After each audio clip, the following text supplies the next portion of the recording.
I pozdrav braće, dobrodošli u novi klip. Danas ću vam pokazati kako da instalirate Fortnite na vaš PC. Pošto ste tražili da uradim taj klip, ljudi moji, evo ga taj klip. Prije početka klipa ostavite like, bacite sub i uživajte u ostatku klipa.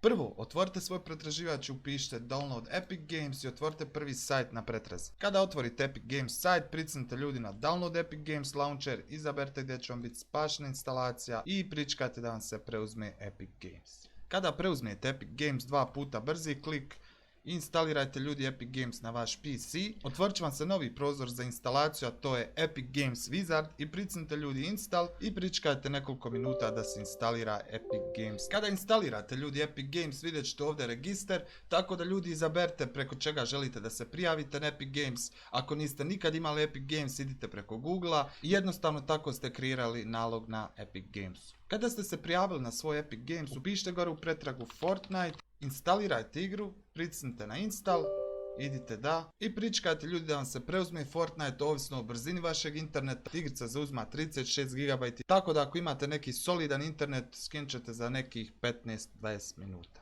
I naravno kada instalirate Fortnite izgledat će vam ovako kao kod mene, a ja ću launcher da vam pokažem da sve radi kako treba i da je sve legit. I kao što vidite braća, evo me u Fortniteu, ako imate Battle Pass možemo zajedno da radimo challenge. Uzeo sam ovu sezonu zato što mi je mega moćna s ovim skinovima. Jedan od omiljenih skinova mi je uvijek bio i crtića, to je bio Darth Vader. I vi ostavite like i podijelite ako vam se svidio ovaj klip. Ako želite da igramo zajedno Fort, možete me dodati ljudi moji, moje ime u Fortu je UFO187 YouTube, tako da dodajte me, možemo igrati zajedno.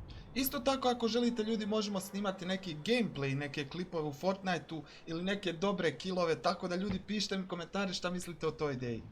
Moram da napravim jedan kill za vas ljudi, čisto da vas ispoštujem kao neka odjavna špica kao što uvijek radimo, a taj kill će biti strašan. Kažite mi koje vam je omiljeno mjesto u Fortniteu u trenutno novoj sezoni.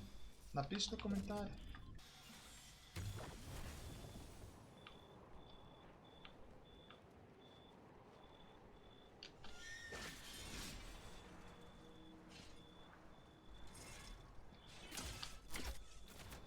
I ovo će biti naš odjavni klip, odjavna špica, ljudi moji.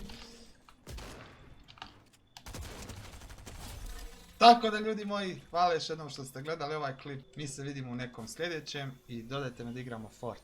Ćao.